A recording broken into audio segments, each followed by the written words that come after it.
The old saying is, nothing happens till somebody sells something. Am I correct? We sell our kids on eating their peas. We sell whoever what. We buy a car. We're selling it to someone else. But really, what's the real key after you sell something? Follow-up. That's where the fortune is.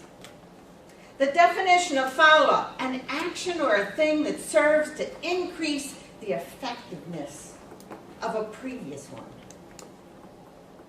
The action or the thing that serves to increase effectiveness. We heard Eric speak about follow-up. Losing his friend because he didn't follow up, right? He didn't get to see him before he died. How many of us are so busy, we're running like in a hamster wheel, and follow-up never happens? I took a poll of almost 1,000 people and found the biggest fault in their business was follow-up. Second was time management, and third was organization. Now, my sales career started when I was a young gal. I lived in a community, there were about 80 houses, and the kids gathered all the time, and it was a summer day. Here were about 15 of us gathered under a tree, ready to cause some kind of trouble, but not really. We were sitting there talking about how can we make some money. Remember those days?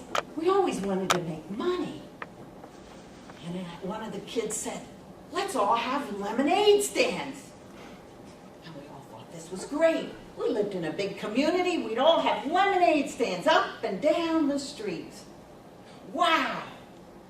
We could fill those thirsty, dry mouths, and how much fun this would be. Well, I raced home, and as I was coming in the door, my father pulled into the driveway. I was so excited, I said, Dad, I've got an idea.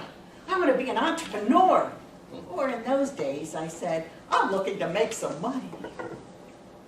And he said, okay, well, let's think about this. And we went into the kitchen, and my mother was canning tomatoes.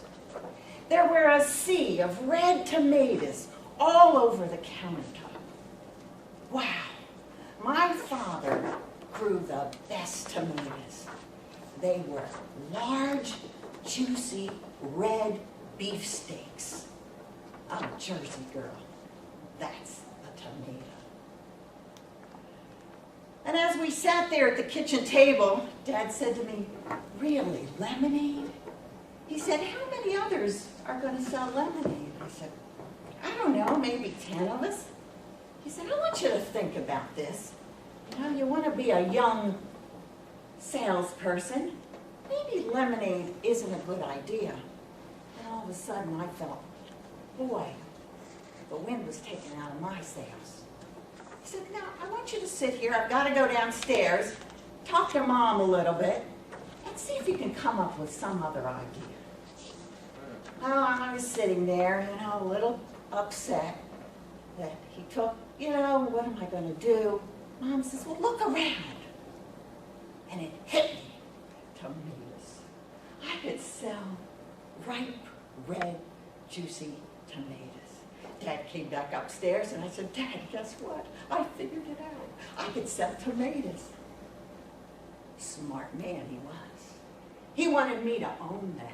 He wanted me to come up with that idea. Next thing I know, we're going down in the basement, getting my little red wagon, preparing it to send it on its way to sell these tomatoes. We got little cartons, and I went up and down the street selling tomatoes. What an adventure. And I did well. Everybody wanted Bill Carter's tomatoes. Well, at the end of the season, my father sat me down again. He says, well, Jean, now what are you going to do next? I said, what do you mean? He said, well, I think you need to gather all their names and addresses and send them a thank you card. And I did. I called some. No email. No texting. I had to go to their door. Do we do that today? No. Let me text them. Give me your address. Gathered all the addresses, and I sat down and I wrote everyone a card. He said, but it doesn't stop there. And it was now Christmas time. So what are you going to do next? You want to bring those customers back, don't you? He said, how about a Christmas card? And we sent Christmas cards. Needless to say, I'd see the neighbors, wow, Gene, thanks for the card. This was great. We can't wait to get your tomatoes next year. And my business continued from tomatoes to carrots to radishes to lettuce. And I grew an exceptional business as a kid. But the fortune lied in the follow-up. Had I not followed up, maybe all those customers I had gathered wouldn't be back for the following years. I learned a valuable lesson. My father never gave me the ideas. I owned the idea to find that fortune. So let me ask you, if the fortune lies in the follow-up, are you willing to do the work?